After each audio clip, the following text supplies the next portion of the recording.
I'm going to actually start while they try to set this up, tell you a little bit about what I'm going to talk about. Open data, of course, is a movement.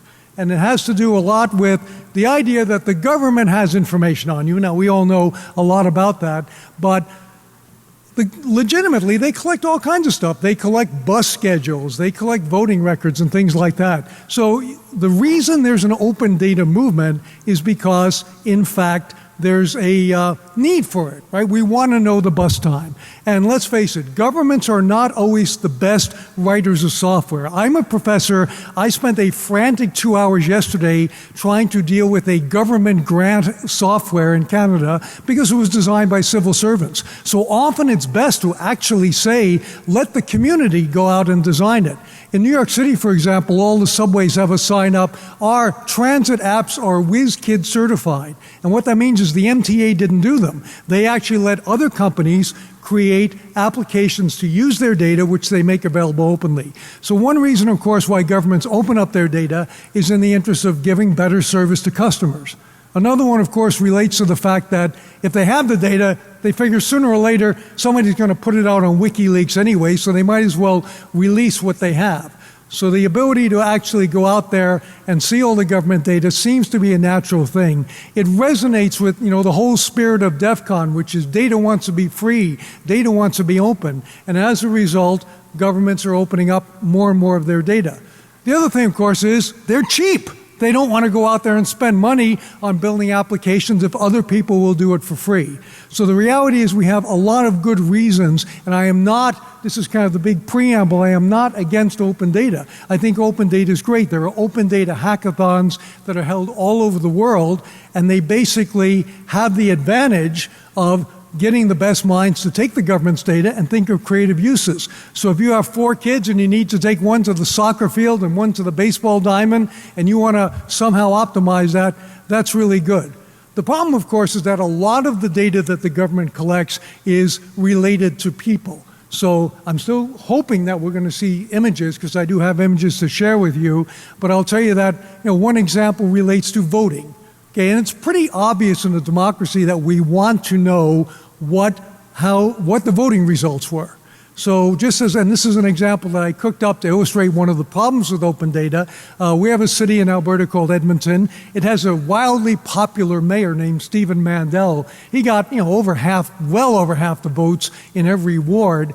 But when they published the results, there were some minority candidates, people who only got a few votes, who got 0 votes, in fact, in some areas. So let's say, for example, Mr. Dowdell, who was one of the other candidates, his wife was in the hospital. And he goes and, she says, yes, dear, I voted, and I voted for you. And he goes and pulls down the online data, and guess what? He got 0 votes in the citywide hospital poll. Well, that's a type of torturing of data that the government never anticipated. They never anticipated that we would ask questions like that of the data. So, the term torturing data in my title really relates to doing exactly what most people in this room love to do, which is to go out there and find things that you're not supposed to be able to find. So when people ask, what is DEFCON, I say it's basically not people who are doing things that they shouldn't do, it's people doing things that they shouldn't be able to do. And you can do that with data quite effectively. So again, while we're praying to the AV gods there, I'm going to start telling you about an example, and we'll go through it quickly when the video comes up. There actually was a challenge called the Open Data Challenge held in Europe, and they got entries from most of the EU countries. And the one that won was actually from Slovenia. I don't speak Slovenian, so I can't really say the name, but it translates as "from our taxes." And what they did was they actually took all the government contracts that were registered online, and they started going out there and putting them together and finding out what names were in common, which people were the directors of different companies, which people were the lawyers who represented the deals, and so on. And an interesting thing happened. A woman named Ludmila decided that this was invading her privacy, and she actually convinced a judge in Slovenia to go out there and to order the NGO that created this award-winning application to take down the data. Now, somebody asked me before the talk how technical this is going to be. This is about as technical as it gets. They didn't have that data. That data was scraped off government databases that were maintained by the government. So here we have a judge, and it proves the old saying that judges are about 10 years behind the average member of society in understanding of technology. Yes, that's right. Yes, thank you. And so the judge is ordering them to take down this information, and they can't take it down because they don't really have it. I mean, what I suppose they could do is put filters into their program that somehow allow them to go out there and to get that information trapped so that it couldn't be revealed. But it just kind of shows a misunderstanding, a fundamental misunderstanding. Do we have any hopes back there, guys? Hope springs eternal, okay? Well, I could just hold the screen up and give everybody a telescope or something like that, right? So let's talk about some other kinds of open data. We have a member of the Legislative Assembly of Alberta who had the misfortune to do two things wrong. On a government trip, he solicited a prostitute and he got caught. Okay, so about 3 weeks ago, and his name is Mike Allen, and it was all over the news. So I said, okay, what else can I find out about Mike Allen? So I went to a database. I went to the Ramsey County, Minnesota Sheriff's Office database, and sure enough, there's poor Mike's information on what he was doing, the fact that it was gross, they use the word gross misconduct, and his home address. And that's where things get pretty interesting, because if you think about it, having his home address up there, it's private information in a sense, but hey, he was arrested. Some sheriff in Minneapolis took that and posted it. Now we have different countries have different regard for privacy. So anybody from Germany here? Okay, all right. So if you're from Germany, you're the best, right? You have like the people from Facebook say they can't even operate in Germany, right? It's like, everything's against the law there. And then you have other countries. Now Canada, I would say, is between Germany and the US. So a lot of things that you can get away with in the US in terms of posting information on people would not fly in Canada. To take that specific example, I'm sure that if this guy was arrested, they wouldn't just willy-nilly put up the information about where he lives, because what's the need for that? But in the United States, there's certainly a tendency to do more and more of that. And one of the photos, if we ever do get to it, I'll be able to show you, is from Henderson County, Florida. Now, Henderson County is a place you never want to get arrested, because sheriffs in the U.S., for those from Germany who don't know, are elected officials. So sheriffs, dog catchers, people like that, they all get to be what they are by having people vote for them. So the reality is, they go out there, they want to show that they're doing their job. They're actually a good sheriff. What better way to show that you're a good sheriff than to actually arrest people? And sure enough, in Henderson County, they post the mugshot of everyone who's arrested. So if you're, done for speeding or whatever down there, and there's a really seedy, and again, we may have the slide one of these days. When we do, you'll see some really seedy-looking characters, people you would probably cross the street to avoid who have been arrested. But you'll also see a photo of a 12-year-old boy. And I captured that information off the government database and use it in my presentation. Now, I obscured his name. His first name is Bobby. I obscured his surname. I put one of those black bars across his eyes so you can't actually see what Bobby did or his personal identity. But the sheriff didn't do that. So the first thing to realize is that he's up there, a minor child, 12 years old, and he's being sort of permanently tarred in some ways. They say, well, not really permanently, because after all, it's only up there for 30 days. And the answer is, yeah, but it's been in my presentation for over a year now. When data is out there, there's no way to really call it back. There's no way to bring data back into the fold if you've let it loose. And this brings a lot of vulnerabilities. The reality is that quite a bit of data is being put out there, captured by people. They say that if you put a photo up on Facebook or something like that, I mean, at the very least, it's been copied by the NSA, but it's probably been copied by a lot of other people as well. So there's no way to actually call back data from where it's from being posted somewhere. One aspect, again, I'm just randomly remembering my presentation. I usually print out a little cheat sheet, but I trusted the tech here. Yeah. So anyway, another aspect of this relates to DNA information. How many of you know Ancestry.com? or Ancestry.co or whatever, yeah, all the different national versions. I won't ask because, it's embarrassing to put your hand up who has profiles on that. The business model of Ancestry, of course, is they allow you to sign up for 14 days for free and do all kinds of exploring with their data. So they are using public information, census data, they're using military records, prison records, all kinds of things. Those are particularly useful for Australia, lots of prison records down there. And so they take all this data and they make it freely available to you for 14 days, and on the 15th day, they charge you like $299 if you don't cancel your membership. Now, it's an interesting model because they're taking public data and eventually making money from it. But, we assume that that's probably okay. Second thing, though, of course, is that after you leave, after you tell them, hey, I don't want to sign up for the $299, they go out there and they keep your data. So they know your family tree. So you have enriched their database, and guess what? You can cancel your account. You can, check into the Hotel California. You can never check out your data. It is permanently part of their database. So a few years ago, they got a brainwave. They said, what would make this a lot better? Send us your DNA. And then we'll tell you, if you're descended from, Adam or Noah or, whoever's way, way back in your family tree. And some people, I think, were actually dumb enough to send their DNA. And doing that, of course, provides a tremendous amount of information. And if you think about it with DNA information, it's not just about you, it's about your siblings, your family, all kinds of people who didn't give any consent for you to give that information. So the reality is, putting DNA information out there is risky, giving it up voluntarily is dumb, and Privacy International, the NGO in the UK, actually launched a lawsuit against Ancestry.com. Now, I was down in Utah, and I thought I'd visit Ancestry.com, and I'd try to find out all about this, and they said, oh, well, we just keep the database here. That's the Genetic Genealogy Project, and it's with the real smart people down in California.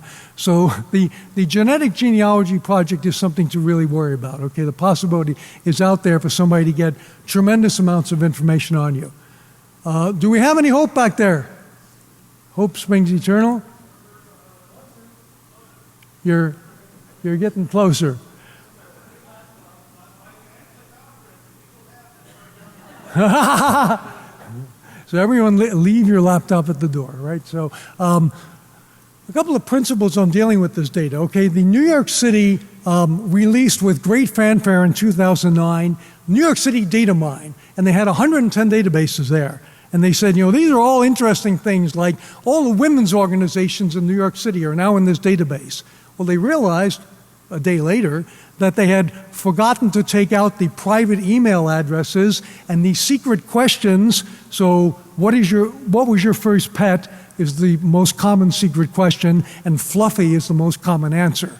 So that information was disclosed out there, and the next day there were only 109 public databases from New York City because they had to go in there and they had to take back some of that information. I want to explain an experiment to you that I did with what's called openphilly.com. So Philadelphia is one of the leading cities in making their data open, and they went out there and they actually put online contribution records. Now again, because it's an international audience, it varies a lot from country to country. But in the United States, there's laws about campaign contributions, particularly those over $200, that say that if you make a contribution, you have to go out there and you have to give your name, your address, and your occupation. And those things are publicly available information. Well, what Philadelphia did is they took all the contributions, even the ones of $1.49, for the last 7 years, retroactively, and they put them up in this wonderful database. Now, we're going to get technical one more time. It was put up there with a front end that said you can query this database, but hey, you better not go out there and actually download it, like it's not for downloading. Okay, so here's how you download it. And any of my computer science students who didn't get this would get an F. First you say, tell me all the people, download all the people whose first name begins with A. Then you do all the people whose last name begins with A. Then you do the last names beginning with B and C and D. See the pattern? So within about 8 minutes, I had a comma-separated file of all of these contributions. And then I started to torture the data and have a little bit of fun with it. So I said, well, what can I find out? Who in this room knows who Ronald Rivest is? Okay, who's heard of RSA, Rivest Shamir Edelman? Okay, there is a candidate, her name is Shelley something or other, in Philadelphia, and all of her contributions seem to be local, except one came from Massachusetts. Well, who was it? It was Ron Rivest, and he obviously endorsed this candidate enough that he sent money to her. So, you know, by plotting the data on a bit of a graph, I was actually able to find some interesting things. The most interesting thing I found was that an awful lot of people in Philadelphia live in the same place, 1719 Spring Street. I mean, thousands of people live there. And I went, what the heck is this? So I run over to Google Maps and I bring it up, and it is the office of the International Brotherhood of Electrical Workers. So I think you can see the scene. Guido comes in, he's going to get his job as an electrical worker, and they say, wait a minute, come over here, you got to make this contribution. And he says, oh yeah, I got to do that, right? And you fill out the form. And you know, when people do campaign contributions, they're very scrupulous about putting some address down because they want to get the tax receipt. But maybe he doesn't want to give his own address. Maybe he's in the witness protection program or something. So they go up, you will use the address of the union. So a significant number of the contributions to certain candidates map back to that one building, which is the headquarters of the union. Now then I thought I'd be a real sort of objective computer scientist and run a statistical study. So I found out the most common names in the United States, names like Jones and Smith, and I did an analysis. The only reason really to publish the name and address of political contributors that I could see is if there's two John Smiths and you want to know which one it is. So I actually did a statistical test and I found there were 385 J. Smiths, and the actual power or the need to actually resolve duplicates came down to only about 3 or 4. So there was almost no information added by having this, but there was a significant privacy risk. So what I'm suggesting to governments is that they need to go out there and think long and hard about how they put out the data, why they put out the data. Now, again, I don't know if we ever get the images, and we're going to have like a flash dance of the images if we do get them up here, but I have a complete stalking exercise I did on a notable Albertan. He actually was the president of an airline, and I said, to tell you the truth, I started with the premier of the province, and I said, how well does he protect his privacy? And my first test was, is his phone number unlisted? And it was. So then I worked down to other people, and finally I found the president of a pretty big airline whose home phone number was listed. In fact, it's still listed if you look hard enough. So then I went from his home phone number. Hey, we have the technology. Okay, so Monkey or whoever's back there, work with me, darling, and let's make this happen. Okay, so go forward. Just keep. I'll say next.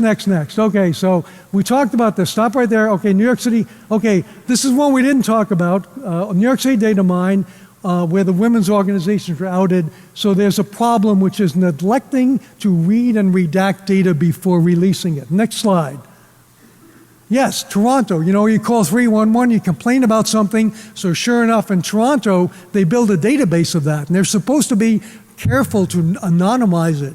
We have 6-digit postal codes. They're only supposed to put in the first 3. Well, I looked at the database, and sometimes they go Bloor and Danforth. They put actual intersections. So just sloppy, lazy data entry is the second problem. Next slide. Okay, this is actually from my place in Calgary. Do any of you know See-Click-Fix? Great system. You want to report a pothole, you want to report a place where criminals hang out. You go anonymously on this system and you enter the data. Well, sure enough, in Calgary, there's somebody who hates the car wash in his neighborhood. So every day he puts in excessive noise, dangerous ice. So he's just got a hate on for that car wash. Next slide. Okay, this is the European Data Channel. Next slide. Who won? There it is in Slovenian from our taxes. Next slide. Okay, who wouldn't agree with that? Well, the judge ordered them to take down the data. Next slide. A little technical aside, they couldn't take down the data, so judges lag behind technology. We know that. Next slide. Election results. There's the guy who got all the votes. Next slide. Did my wife vote for me? Well, apparently not, because all these people got 0 votes. Next slide. Philadelphia, okay, finance records. Next slide. There it is. The full home address is provided. Next slide. Okay, that's the kind of computer that we had. I had one of those Commodore PETs. Anybody have a PET? Yeah. In the 1970s when they wrote the election law. So maybe they were a little out of date. Next slide. Okay, there's the kind of stuff I could get. There's Ronald Rivest's home address if you want to write to him in Arlington, Massachusetts. Next slide. Yes, that is Ron Rivest, and all of his family gave to Barack Obama in this case. Next slide. Okay, let's just keep going. Next slide. Okay, so the donor files were downloadable. Next slide. Most common names, Smith, Johnson, and Williams. That's the number of Smiths and Johnsons, very small number of duplicates. Next slide. Okay, it was really useless, and when I looked at the address on Spring Street, next slide, there it is. It's the International Brotherhood of Electrical Workers. Next slide. Okay, problems, underestimating our desire to torture the data, inconsistent data, like some people giving home address, some giving the union, and the why of requiring address needs to be examined in the light of new tools. Next slide. Okay, there's the guy. His name is Clyde Beto. Nice man. Next slide. There's his home address in the phone book. I took out his phone number. It's still valid. Next slide. There's his property tax assessment. Next slide. There's details of his property tax. Next slide. There he is plotted on a map. His house is worth $710,000. His neighbors are worth less. This spawned an industry of people writing letters to say, "Dear Mr. Beto, we see that you're assessed at this much money. Did you know your neighbor is assessed at $414,000? Wouldn't you like us to appeal your taxes?" So the city actually had to shut down this database. Next slide. They now have technical and legal safeguards, which are dumb, like you can only query 10 times from an IP address in a day. Well, anybody in this room can spoof that one. Next slide. Next one. Okay, here's Hernando County. There's the sheriff, nice smiley face. Next slide. There's the not-so-friendly looking people who got arrested for things like uttering forged instrument and contempt of court. Next slide. There's poor Bobby, that's real. Note his date of birth, 1997. That made him 12 years, 12 months at the time of arrest. Shame on you, Sheriff. Next slide. Data journalism. Okay, I lived in the Bronx for a long time. The Rockland County newspaper released a map of all the people with pistol permits. Well, sure enough, one of them actually lived in the Bronx on Crosby Avenue, on Milltown Road, a few blocks from where I lived. So this is public information. You get some interesting results, though, like people who have multiple pistol permits and live opposite an elementary school. Next slide. Okay, so here's a kind of provocative question. Should the rich have less privacy? You know, when we go out there and we do data journalism on rich people, like corporate directors, we could also go out there and find people who are abusing the SNAP food stamp program. But it's an interesting societal question. Do we go after those people, or do we just go after the easy pickings, the high-profile ones? Next slide. Okay, indirect risk. There are companies collecting this data like Checkpoint. Next slide. Ancestry.com, they have 6 billion records, mostly courtesy of the public. Next slide. There's your DNA test. They want your DNA, and they charge you $99 to take it from you. Next slide. Or if you're in New York City, there's mobile DNA testing. All you have to do is flag him down. There he is, and he'll tell you who your daddy was right on the spot, or who your daddy wasn't. Next slide, please. Okay, there's the complaint against them from Privacy International. Next slide. Tools that we use for this, an inquiring mind, that's the most important one. Having a motive, like, financial motive, ID theft, and so on. Scripting languages, scrape a wiki, again, getting technical on you here. Python, PHP scripts, all this stuff is out there. There are libraries of scripts, and if you don't want to do that, just go to a hackathon, and some friendly person will show you how to do it. Next slide. Okay, even if it's always been public data, it's super public. Companies like Checkpoint actually go out there, ChoicePoint rather, they actually go out there and they pay high school students to go into the basement of courthouses and hand copy people's divorce settlements. Because you're not allowed to photocopy them, you're not allowed to download them electronically, but they're public information. Once that stuff gets put into a public file, as it is at ChoicePoint, it can be accessed for a fee. I knew one guy who could never get a job. He didn't know why. He was an engineer. He'd always get interviewed, never get hired, and he finally got a friend to pull his private file from ChoicePoint. And what was it? He was a convicted murderer. Well, he wasn't actually a convicted murderer. They got his social security number wrong. And his friend said, well, you know why you're not getting the job? You're a murderer. And he said, I am not. Next slide.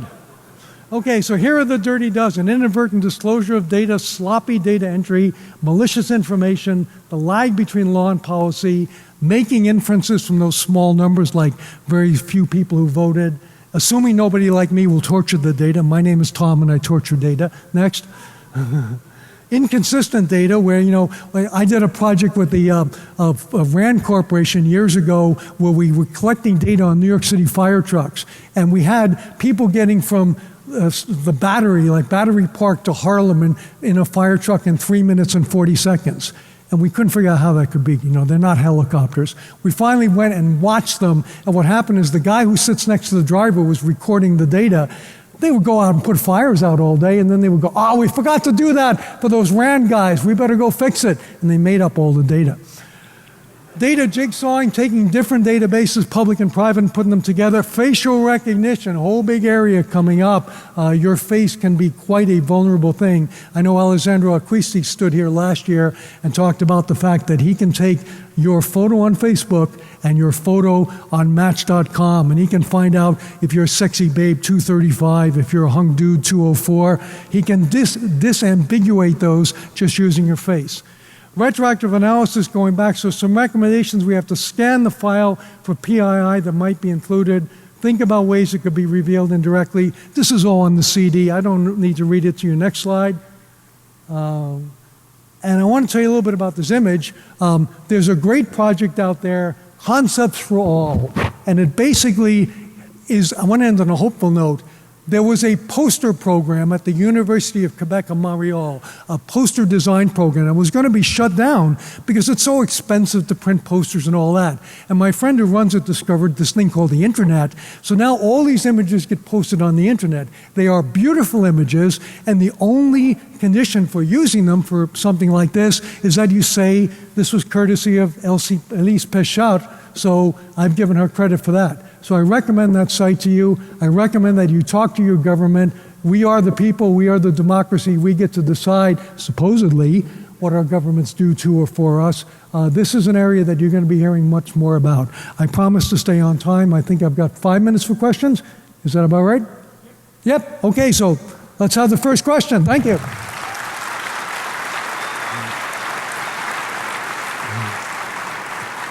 And thanks to all the hardworking goons who made this image actually come up there. We've paved the way for all the future speakers.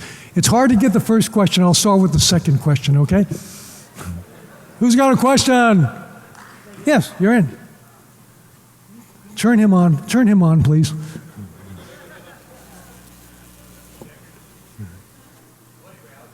Come up here. Dice. Oh, there we go. No, I'd rather stay off the stage. I don't want to be recognized. So there's generally a movement in the United States to crack down on perceived voter registration fraud. It's mostly bullshit, but it's a way to keep black people from voting. But in general, I think governments feel like if you require people to provide an address, it keeps them honest, even if it isn't particularly useful. Yep. Is there another way you can think of to keep people more honest on forms? Is there another or way? Should we just stop worrying about it? I mean, actual election fraud where somebody pretends to vote or votes twice, it's almost impossible to find an instance, but I was wondering what you think about that. You could take their DNA. There's all kinds of other things you can do. I mean, the whole point of the address is the reason people get... You could do other. He asked how you could do something other than addresses to eliminate voter fraud, and I joked that you could take people's DNA. I mean, there are countries in the world where people vote and they get their finger marked with ink, right? And sometimes they don't want to vote because having their finger marked with ink, they might get that finger cut off by somebody or be punished for voting. There are alternative ways to do it, but I can't think of too many other ways. If your contribution is small enough, I think the reality is giving your address is optional. You can give the address of your union and never go pick up the result. So campaign laws, I guess the big idea is that the campaign law really needs to be reviewed. When it was passed in the 1970s, we didn't have the technology to do the kind of things that we do now with the data. And it's only going to get bigger, and the data now is going to stick around forever. So they'll be able to go back not 7 years, but 27 years. Yes?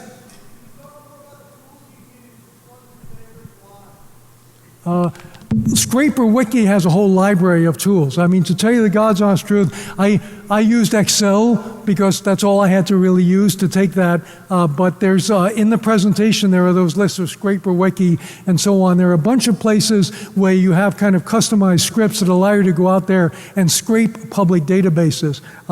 You know, the world is your oyster. I think just about every municipality now has some kind of data there, and I just keep finding more and more. And I haven't really found one yet that I don't have problems with. So I guess the challenge to you for, you know, between now and next year is to find a lot more holes in open government and bring them to our attention. One more question, maybe? Going once? Yeah, we got one more Yeah, do it. Do you know if any of those terms of service for public data requests have been tested in courts? I don't, and I actually asked Marcia Hoffman that very question, and she's researching that because I thought that's a very interesting thing. All I can tell you is in Calgary, I'll just summarize the story, because of people doing what I did, and also because of that secondary use of the data to actually try to commercialize it, the city shut the database down for a period of time, and when it came back, there was a very elaborate terms of use that I violated here today because it says this is only for checking your tax records. Because when it first came out, people were checking their boss's house assessment, they were checking their ex-wife, you know, everybody that they knew, and they now control it. So what they've done, and it's a good point, they have two different levels of access. If you want to just know, and I should tell you, you're allowed to know what your neighbor is assessed because that's an issue of fairness. If you're assessed unfairly, you have a right to appeal. But you're not allowed to know how many square feet and all the other details. So what they do now is there's a public-facing one with just the number, the assessment. There's a deeper level that you have to sign up and be validated. So that's how Calgary, and I want to say Calgary did, I think, an admirable job of taking what was a real mess and making it good. And hopefully other cities will follow that lead. Are we done? We're done. Thanks, Monkey. Thanks very much.